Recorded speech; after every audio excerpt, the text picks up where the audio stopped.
আপত্তি নাই, তো আমার একটা কথা আছে। মানে তোর আবার কি কথা? আচ্ছা, উনি কি বলতে চায় ওনাকে বলতে দেন, আমরা শুনি। আপনি বলেন।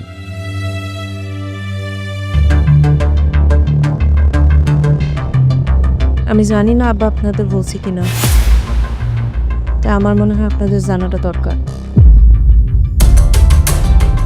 আমার এর আগে একটা বিয়ে হয়েছে। সেটা তো আমি জানি। তুমি জানো মানে? তুমি জানে শুনে একটা বিয়ে হইতে মায়ের সাথে আমার বিয়ে দিতে আনছো?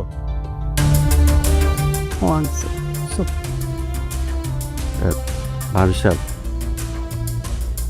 বাবাজির আপত্তি থাকলে নয় থাক।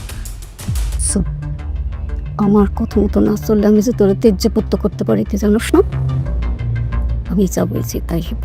বিয়ে তোরে এই মেয়েরই করতে।